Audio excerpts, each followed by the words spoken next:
అందరికీ నమస్కారం. మన భారతీయ ఆధ్యాత్మిక సాంప్రదాయంలో దేవుడిని ఆరాధించడానికి ఎన్నో విధానాలు ఉన్నాయి. అయితే వాటిలో అత్యంత ప్రాథమికమైనది పంచోపచార పూజ. పంచ అంటే 5, ఉపచారం అంటే సేవ. దేవుడిని 5 విధాలుగా ఆరాధించడమే పంచోపచార పూజ.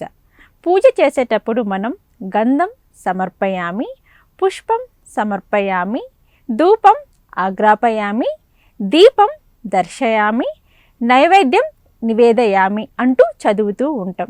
ఈ 5 ఉపచారాలే ఈ పంచోపచారాలు. ముందుగా గంధం సమర్పణ గురించి తెలుసుకుందాం.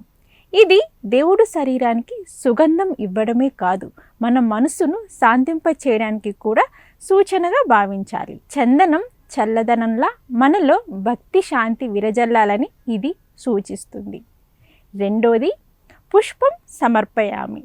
దేవుడికి పూలు అర్పించడం అంటే మన హృదయ భక్తిని పుష్పరూపంలో వ్యక్తం చేయడం.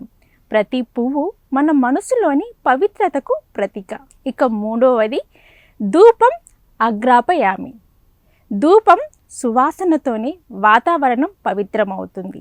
మన మనసులోని చెడు ఆలోచనలు దూరం అవ్వాలని, సద్భావన పెరగాలని సంకేతం. ఇక నాలుగవది దీపం దర్శనం. దీపం వెలిగించడం అంటే జ్ఞానజ్యోతిని రగిలించడం. అజ్ఞాన అంధకారం తొలగి జ్ఞాన వెలుగు మనలో ప్రసరించాలని ప్రార్థన. ఇక 5వోపచారం నైవేద్యం నివేదనం.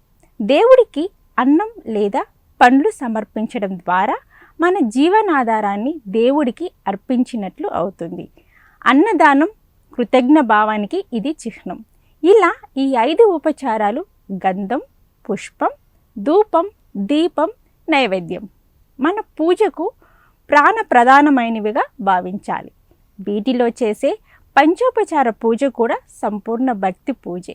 భక్తి ఉంటే పంచోపచారమే పరమోపచారం. భక్తి మార్గంలో ముందుకు సాగండి. జ్యోతిషం, ఆధ్యాత్మికత, దైవతత్వం ఇలాంటి మరిన్ని విషయాలతో తర్వాత వీడియోలో కలుద్దాం.